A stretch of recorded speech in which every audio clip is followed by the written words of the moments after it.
ஒரு 10 வருஷத்துக்கு முன்னாடி எடுத்துக்கிட்டிங்கன்னா எல்லாரோட மொபைல்லுமே ஒரு மெமரி கார்டு அப்படின்னு சொல்லிட்டு ஒரு டிவைஸ் இருக்கும். இந்த மெமரி கார்டில் நெட் சென்டர் ஆகட்டும் இல்லை கம்ப்யூட்டர் சென்டர் ஆகட்டும் அங்கே போயிட்டு நமக்கு தேவையான பாட்டுகள் நமக்கு தேவையான படங்கள் அப்படின்னு சொல்லிட்டு எல்லாத்தையுமே ஏற்றிட்டு வந்துடுவோம். நம்மளுக்கு ஃப்ரீயாக இருக்கிற டைமில் அந்த பாட்டை போட்டு கேட்டுக்கிட்டே இருப்போம்.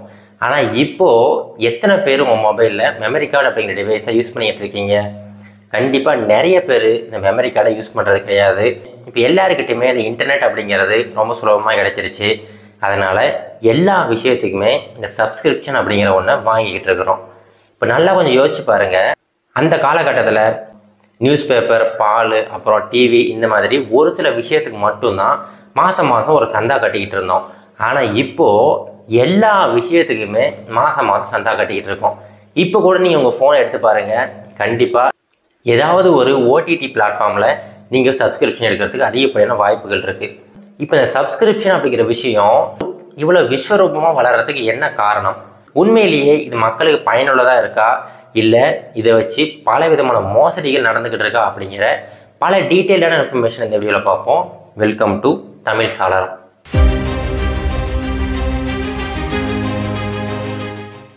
இப்போ முதல்ல இது எப்படி ஸ்டார்ட் ஆச்சு அப்படின்னு சொல்லிட்டு பார்க்கலாங்க.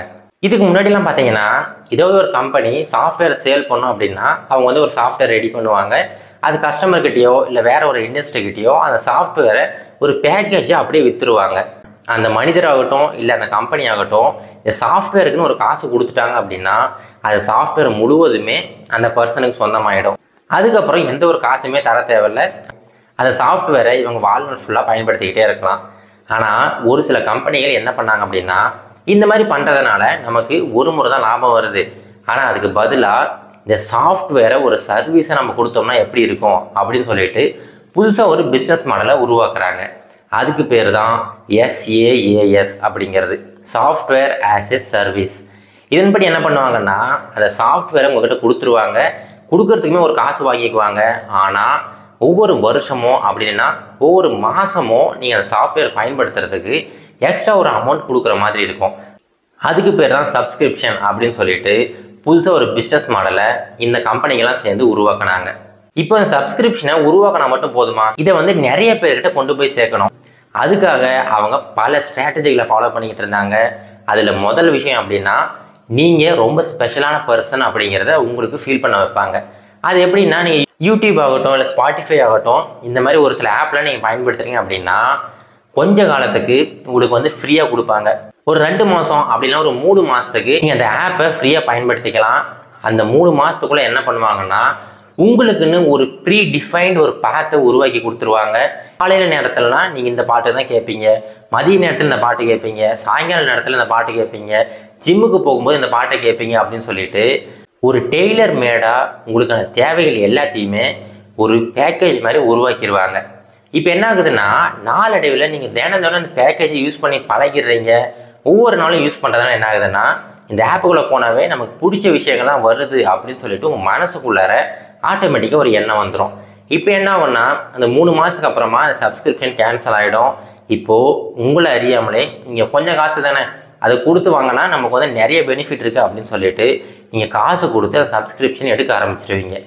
இப்படி தான் ஒவ்வொரு ஸ்ட்ராட்டஜியாக அவங்க பயன்படுத்தி கொஞ்சம் கொஞ்சமாக அந்த சப்ஸ்கிரிப்ஷன் அப்படிங்கிற விஷயத்த மக்கள் மத்தியில் கொண்டு வந்துக்கிட்டு இருக்காங்க.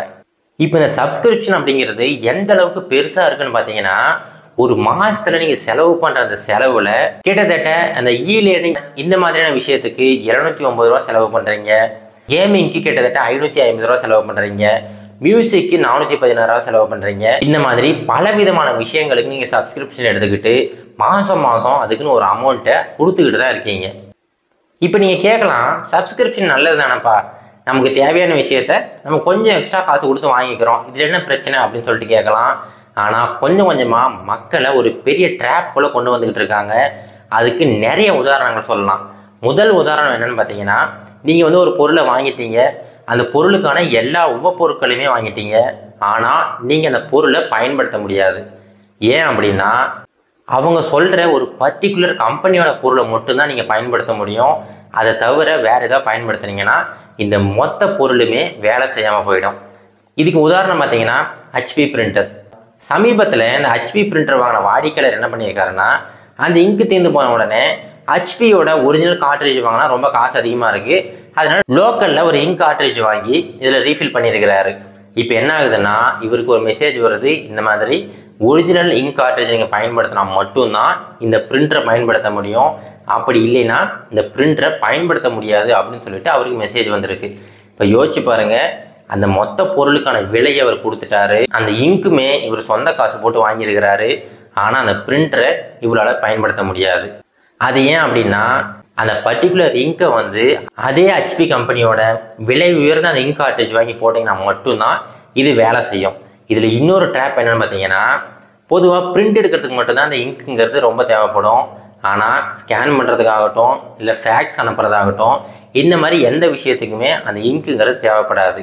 ஆனால் ஒருவேளை அந்த இங்கோட லெவல் லோவாக இருந்தால் உங்களால் ஸ்கேனும் பண்ண முடியாது, யாருக்கும் ஃபேக்ஸும் அனுப்ப முடியாது. அந்த மாதிரி பலவிதமான இடங்களில் இவங்க செக் பாயிண்ட்ஸ் வச்சுருக்கிறாங்க.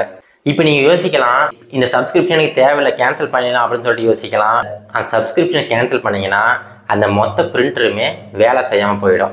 இது பிரிண்டரில் மட்டும் கிடையாதுங்க, இன்னும் பல கம்பெனிகளில் இந்த சப்ஸ்கிரிப்ஷனை வச்சு நிறைய விளையாடிக்கிட்டு இருக்காங்க. இன்னொரு உதாரணம் என்னென்னு பார்த்தீங்கன்னா, பொதுவான குளிர் பிரதேசங்கள் என்ன பண்ணுவாங்கன்னா, கார்களுக்குள்ளார இருக்கிற அந்த சீட் இருக்குது பார்த்தீங்களா, அந்த சீட்டுலேயே சின்ன சின்ன ஹீட்டிங் எலமெண்ட்ஸ்லாம் வச்சுருப்பாங்க. இது வந்து ஒரு கதகதப்பான உணர்வை கொடுக்கும். இப்போது பிஎம்டபிள்யூவில் என்ன பண்ணியிருக்காங்கன்னா, அந்த காரில் இருக்கிற சீட் இருக்குது பார்த்தீங்களா, அந்த சீட்டில் இருக்கிற அந்த ஹீட்டு வந்து சரியானபடி வெளியில் வரணும் அப்படின்னா அதுக்கு நீங்கள் மாதம் ஒரு காசு கொடுக்கணும்.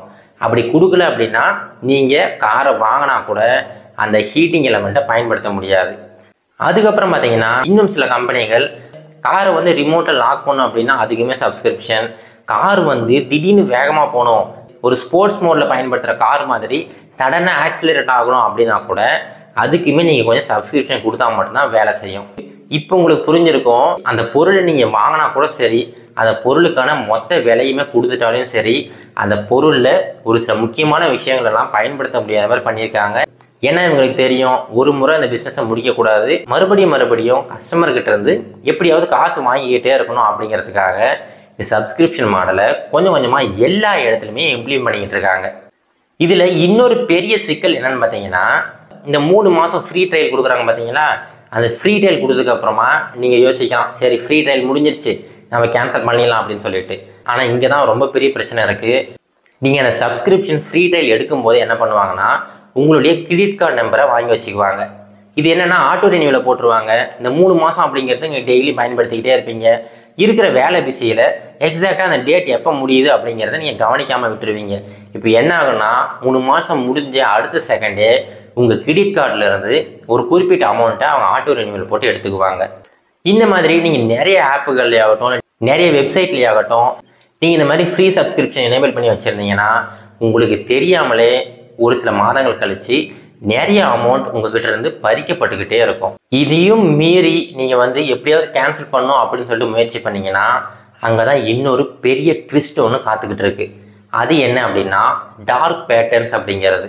இப்போ நீங்கள் கேன்சல் பட்டனை கிளிக் பண்ண போகிறீங்க அப்படின்னா அது உடனே கேன்சல் ஆகிடாதுங்க. அதாவது அந்த சப்ஸ்கிரிப்ஷன் உடனே கேன்சல் ஆகிடாது. அதுக்கு பதிலாக இன்னொரு பேஜுக்கு போவோம், அதுக்கப்புறம் இன்னொரு பேஜுக்கு போவோம். இந்த மாதிரி 4-5 பேஜுக்கு அப்புறமா தான் உங்களால் கேன்சல் பண்ண முடியும். ஆனால் இந்த 4-5 பேஜுக்குள்ளாரியே உங்கள் மனசை மாற்றுறதுக்காக நிறைய இடங்களில் இந்த டார்க் பேட்டர்ன்ஸ் வச்சுருப்பாங்க. இந்த டார்க் பேட்டர்ன்ஸை பார்க்கும்போது உங்களை அறியாமலேயே எதுக்கு நம்ம கேன்சல் பண்ணணும், பேசாமல் இன்னும் கொஞ்ச நாள் பயன்படுத்தி பார்க்கலாமே அப்படிங்கிற மாதிரி சைக்காலஜிக்கலாக உங்கள் மனசுக்குள்ளார ஒரு எண்ணத்தை திணிக்க பார்ப்பாங்க. இதுக்கு சிம்பிள் எக்ஸாம்பிள் பார்த்தீங்கன்னா, நீங்கள் கேன்சல் கிளிக் பண்ண உடனேயே அந்த இடத்துல சோகமாக இருக்கிற மாதிரி ஒரு நாய்க்குட்டி உட்காந்துக்கிட்டு இருக்கும், இல்லை சோகமாக இருக்கிற மாதிரி ஒரு கரடி உட்காந்துக்கிட்டு இருக்கும். இந்த மாதிரி நிறைய விஷயங்களை வச்சு சைக்காலஜிக்கலாக உங்களை வந்து அட்டாக் பண்ணிக்கிட்டு இருப்பாங்க. முடிஞ்ச வரைக்கும் உங்களை வந்து கேன்சலே பண்ண விடக்கூடாது, நீங்கள் சப்ஸ்கிரிப்ஷன்லேருந்து எஸ்கேப்பே ஆகக்கூடாது அப்படின்னு சொல்லிட்டு ஒரு முடிவோடு இருப்பாங்க.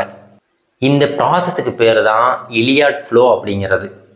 இப்போ இந்த வீடியோவிலேருந்து உங்களுக்கு கண்டிப்பாக புரிஞ்சிருக்கும், உண்மையிலேயே நாம் சப்ஸ்கிரிப்ஷன் வாங்குறோமா இல்லை சப்ஸ்கிரிப்ஷன் நம்மளை வாங்கிக்கிட்டு இருக்கா அப்படிங்கிறது. இதோட இந்த வீடியோ முடிச்சுக்கலாங்க. மீண்டும் ஒரு நல்ல இன்ஃபர்மேஷனோட மீண்டும் சந்திக்கிறேன். நன்றி, வணக்கம்.